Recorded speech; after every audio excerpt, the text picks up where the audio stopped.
A few years ago, I worked as a delivery driver for a logistics company. It wasn't glamorous, but it was a job that paid the bills, and I had some flexibility with my hours, which was nice. It was the kind of work where you'd spend most of your time in your car, listening to podcasts, trying to keep your mind off the road. I had seen all kinds of things while driving around, but nothing compared to what happened to me on one particular night. It started like any other shift. I got assigned my route, grabbed the keys to my truck, and headed out. Nothing was unusual at first. Most of the deliveries were to residential areas, suburban neighborhoods that I knew well. By the time it got dark, I had already made all but one of my stops. This last delivery was in a more rural area, a bit out of the way, but not so far that it should have made me nervous. The directions took me down this narrow road that twisted and turned through some dense trees. It wasn't the kind of place you'd expect to find a house, and it didn't feel like the kind of neighborhood you'd go out of your way to visit. The only reason I even remembered the address was because it was one of those places where the delivery instructions specifically said, "Turn at the old barn, and the house is right behind it." I thought it was odd that they didn't just give the address directly, but I figured I'd follow the directions. After all, this was my job, and I was used to weird little quirks like that. I made the turn at the barn, and the road got even narrower, leading me through a stretch of trees that barely let any light through. The headlights of my truck barely illuminated the road, making it feel even more isolated. I'm not going to lie, my gut told me something was off, but it wasn't anything specific. It just felt wrong. But hey, I had a job to do, so I kept going. Eventually, I saw a house. Or more accurately, I saw a dark shape that I could make out through the trees. It wasn't much, just a silhouette against the dim light of the moon, but it was enough for me to confirm I was in the right spot. I pulled up to the driveway, which was gravel, a little overgrown, and completely quiet. The porch light was off, and there were no signs of life. No dogs barking, no lights on inside. I checked the address again, double-checked it on my phone, and confirmed I was in the right place. I got out of the truck, grabbed the package, and started walking toward the front door. That's when I felt it. There was something in the air. It wasn't anything you could point to. No sound, no movement, but it felt like the kind of silence that's a little too thick. It was the kind of silence that makes you want to turn around and leave. But again, this was my job, and I had a delivery to make. I knocked on the door and waited. No answer. I knocked again, a little louder this time. Still nothing. At that point, I figured maybe they were in the back of the house or just didn't hear me, so I tried the doorbell. It was one of those old-fashioned ones, the kind with a loud ring. Still, no response. I stood there for a few more seconds, looking at the dark house and wondering if I should just leave the package on the doorstep and drive off. But I wasn't supposed to leave packages unattended, so I gave it one more try. I walked around the side of the house to see if there was any sign of life, maybe a car in the driveway or a light on in the back. That's when I saw it. A light in the window. It wasn't a bright light, just a faint glow coming from a window on the second floor, behind a set of heavy curtains. It wasn't a street light or anything from outside. It was the kind of light you'd expect from a lamp inside a room. But here's the thing. The house looked completely deserted when I pulled up. No lights on anywhere, not a sound, not a car in sight. It didn't make sense. My heart started racing, and I'll admit, I was starting to feel a little uneasy. But I had a job to do. So, I walked back to the front of the house, ready to leave the package, when I heard something. It wasn't a voice, but a noise, like the faintest shuffle of feet from inside. My head whipped toward the door, but there was still no movement. It was like a shadow had passed across the window. At this point, I was starting to feel like I was on edge for no reason. Maybe I was just tired, Or maybe I had watched too many crime documentaries, but something didn't feel right. I considered leaving, but I still needed to deliver the package. So, I did what any rational person would do in that situation. I knocked once more. And that's when things got strange. I knocked again, the sound of my fist hitting the door feeling louder in the quiet night air. I was ready to just leave the package and be done with it, but as I stood there, waiting for any sign of life inside the house, the feeling of unease grew stronger. It wasn't just the silence anymore. It was the sense that something wasn't right about the entire place. I leaned in closer, pressing my ear to the door, just in case I could hear someone moving around inside. There was nothing. Just the faint rustling of leaves from the trees surrounding the property, the occasional squeak of wood creaking in the breeze. But then, a small, almost imperceptible click came from inside. It wasn't the sound of a door unlocking, but it was close, like the faintest shift, almost as if someone was adjusting something on the other side. I froze.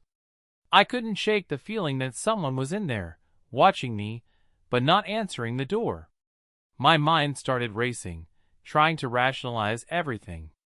Maybe they just weren't home. Maybe they were asleep. Maybe they didn't hear me knocking, though. That didn't explain the light I saw earlier. I stepped back, ready to make my way back to my truck, when the curtain on the second floor window shifted. Just a little. The faintest movement. But it was enough for me to see that there was definitely someone in that window. A figure standing still, just behind the curtain. At that point, I felt like I had no choice but to go back to the door and knock one more time.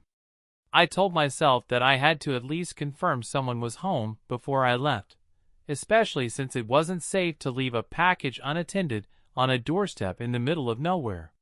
So I knocked again, this time much harder, my fist pounding against the wood. No answer. I was starting to feel like I was wasting my time. But I couldn't shake that feeling in my gut. Something was off. I stood there, staring at the door, trying to figure out what my next move should be. And then, as I was about to give up and leave, I heard a voice. It wasn't loud, but it was clear enough. A woman's voice. She spoke from somewhere inside the house, but not from the door. It sounded like she was calling out, not to me, but to someone else. "Is someone out there?" the voice asked, soft but unmistakable. I could feel my heart race as I took a step back, unsure of what to do next. I hadn't seen anyone, not once, even though I was standing right in front of the door. The voice came from deeper inside the house, almost like she was speaking through a wall. I didn't know if I should respond or not. Was this some kind of prank? Was she messing with me? I thought about turning and leaving again, but something kept me frozen in place. "Hello?" I called out, not sure if I was even supposed to speak. "I'm the delivery driver. I've got a package for you." There was silence. Just when I thought she might not answer, I heard something. A shuffle, like someone moving quickly across the floor. The kind of sound you make when you're rushing to open the door for someone. I thought, finally, she's coming to answer. I waited a moment longer, but no one appeared. The light in the window above me flickered again, as if someone was moving behind the curtain. I looked up, but all I could see was darkness. The house seemed almost too still. That's when I noticed something. The mailbox. It had a flag up, indicating there was outgoing mail. But the odd thing was, I hadn't noticed it earlier. I was sure I had checked when I drove in, and the mailbox had been down. Yet now, the flag was up, and I could see a few envelopes inside. It was strange, but not completely unheard of. I'd seen this before in areas where people don't check their mail every day. Still, it added to the weirdness of the situation. I decided to check the flag. Maybe there was some kind of signal I was missing. But as I walked toward the mailbox, I heard that voice again. This time, it was much clearer. "Are you still out there?" The voice sent a chill down my spine. It was definitely the same woman, but there was something different about it this time. There was a sense of urgency in her tone, like she was scared. Now, I was legitimately freaked out. I walked back to the front door, wanting to leave the package, but I wasn't sure anymore if this was a safe situation. I stood there, just staring at the door, trying to decide what to do. I knocked again, this time softer, almost hesitantly. And then, to my absolute shock, the door creaked open, just a crack. I didn't see anyone, but I could hear faint breathing on the other side. I don't know what made me do it, but without thinking, I pushed the door open just enough to slip inside. The house was dark. Too dark. The only light came from the second-floor window, which seemed to glow a little brighter now. The house felt like it was abandoned, except for that faint light and the sound of breathing, which was still coming from somewhere deeper inside. I tried to call out again, but my voice caught in my throat. I couldn't move. I was stuck, standing in the doorway of a dark house, and something inside of me told me I needed to leave, right then. But I didn't. I stood frozen in that doorway, my mind racing. What was I doing? Why had I stepped inside? The air felt colder now, and the sense of unease I'd felt before had grown into something worse, something more tangible. My heart pounded in my chest, and I tried to shake the feeling that I had just made a huge mistake. The breathing on the other side of the house was still faint, but it was getting louder, as if someone, no, something, was moving closer. I took a step back, but the door creaked in a way that made me freeze again. I was stuck between leaving and exploring further, when I heard the faintest whisper from behind me. "Don't go!" I spun around so fast, I almost tripped. No one was there. The house was empty, except for that damn light in the second-floor window, still glowing softly, and the sound of footsteps moving across the floor upstairs. At that point, my instincts kicked in, and my mind screamed at me to run, to get the hell out of that house. I turned to leave, but as soon as I took a step back toward the door, I heard the unmistakable sound of the door clicking shut behind me.